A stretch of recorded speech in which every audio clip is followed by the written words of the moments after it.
Imaginez, il fait 0 degré.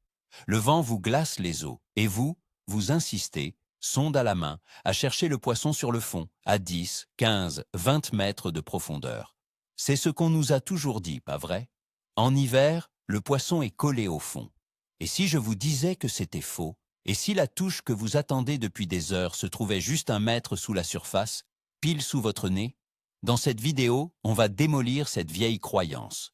Je vais vous expliquer, avec des exemples clairs, pourquoi vous pêchez probablement beaucoup trop creux en hiver. Restez bien jusqu'à la fin, car ce que vous allez découvrir risque de transformer vos sorties hivernales en véritables cartons. Alors, prêt à remettre en question 30 ans de sagesse populaire? Dites-moi en commentaire, juste maintenant, vous y croyez, vous, aux poissons en surface en plein hiver? Cette idée que le poisson plonge au fond l'hiver, elle est ancrée en nous. C'est logique, non? L'air est glacial, la surface de l'eau est la plus froide, donc pour se protéger, le poisson descend là où c'est plus chaud. C'est ce que nos pères, nos grands-pères nous ont répété. C'est devenu un réflexe. On arrive au bord de l'eau, il fait froid, on monte un leurre lourd et on gratte le fond. On passe des heures à le faire, sans même se poser de questions. Et quand ça ne mord pas, on se dit que c'est normal. C'est l'hiver, le poisson est apathique. Mais le problème n'est souvent pas le poisson, c'est nous. Alors, commençons par la base. La physique de l'eau. Contrairement à une idée reçue, l'eau n'est pas la plus chaude au fond en hiver. C'est une erreur fondamentale qui nous fait pêcher au mauvais endroit. L'eau a une particularité vraiment unique. Sa densité maximale, c'est-à-dire le moment où elle est la plus lourde, est atteinte à 4 degrés Celsius. Pas à 0, mais bien à 4, c'est le chiffre clé. Qu'est-ce que ça veut dire concrètement pour nous les pêcheurs? Imaginez un lac en plein hiver. La température de l'air est négative. Le décor est planté. Tout est gelé autour de vous. L'eau en surface va se refroidir petit à petit. Elle va passer de 6 à 5, puis à 4 degrés. À ce moment précis, elle devient plus lourde, plus dense que le reste. Et que fait une masse d'eau qui est plus lourde? C'est simple, elle coule. L'eau à 4 degrés va donc descendre tout au fond du lac. C'est la première étape du processus. Pendant ce temps, le froid continue son travail. L'eau en surface continue de se refroidir.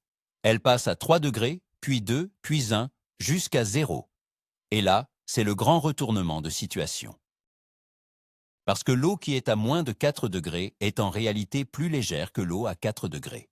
C'est totalement contre-intuitif, mais c'est une loi de la physique. La glace flotte, c'est la même logique. Donc, au lieu de couler, cette eau très froide, proche de la température de congélation, va rester en surface.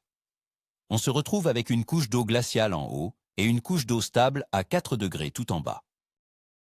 Alors, vous allez me dire, c'est bon, j'ai compris, le poisson est bien au fond, là où il fait 4 degrés. Et c'est là que se cache la deuxième grosse erreur de raisonnement de beaucoup de pêcheurs. On oublie un facteur absolument essentiel pour le poisson, bien plus que quelques degrés de différence, c'est la nourriture. Où se trouve le poisson fourrage? Les gardons, les ablettes, en hiver? Eh bien, ils ne sont pas tous bêtement collés au fond dans la zone de confort. Beaucoup vont chercher les derniers rayons de soleil, même les plus faibles, qui percent la surface, surtout en milieu de journée. Ces quelques rayons de soleil suffisent à réchauffer de quelques dixièmes de degré la toute première couche d'eau. Ça stimule le peu de plancton qui reste actif, la base de la chaîne alimentaire. Et qui est-ce qui suit le plancton? Le poisson fourrage. Et qui est-ce qui suit le poisson fourrage? Nos carnassiers préférés, les perches, les brochets et même les cendres. Il faut voir le lac comme un grand immeuble. Le fond, c'est la cave, stable, à 4 degrés, c'est une super zone de repos. Mais le garde-manger, lui, il est souvent à l'étage du dessus, juste sous la surface. J'ai vu cette situation des dizaines de fois à l'écho-sondeur. Des arcs magnifiques, des échos de gros poissons, suspendus à 2 ou 3 mètres de profondeur, alors que le fond est à plus de 15 mètres. Je me souviens d'une sortie avec un ami sur un lac très profond. Il faisait moins 2 degrés. Lui, il grattait le fond depuis 2 heures, sans la moindre touche, le vide absolu.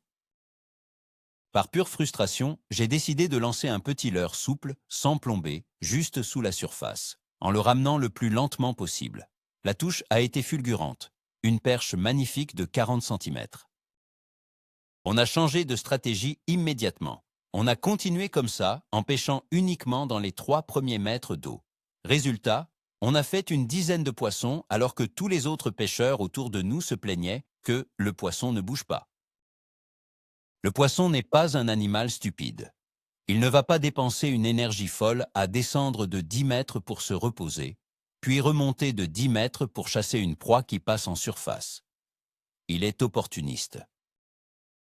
Il va se poster là où l'effort est minimal pour un gain maximal. Et en hiver, ça veut très souvent dire se suspendre entre deux eaux, près des proies potentielles, même si l'eau y est un peu plus froide que sur le fond. Alors, pour résumer tout ça, l'eau la plus chaude n'est pas toujours synonyme de poisson actif. Le vrai moteur, c'est la nourriture. Et cette nourriture, en hiver, est souvent bien plus haute que ce que la vieille croyance populaire nous fait croire. Le vrai déclic de cette vidéo, c'est de comprendre que la zone de repos est peut-être au fond, oui, mais la zone de chasse est très souvent juste sous la surface. Arrêtez de penser fond égale poisson peut littéralement sauver vos sorties hivernales de la bredouille. La prochaine fois qu'il fait un froid de canard, au lieu de sortir votre plus grosse tête plombée, essayez un leurre qui nage à 1 ou 2 mètres de profondeur. Le changement pourrait être radical. Merci d'avoir regardé cette vidéo jusqu'au bout. J'espère qu'elle va bousculer un peu vos certitudes et surtout, remplir vos bourriches. Si ça vous a plu, n'oubliez pas le pouce bleu et abonnez-vous pour ne rien manquer. Et maintenant, la vraie question qui fâche, est-ce que vous allez oser pêcher en surface lors de votre prochaine sortie hivernale ou est-ce que la vieille habitude de gratter le fond sera plus forte? Lancez le débat dans les commentaires.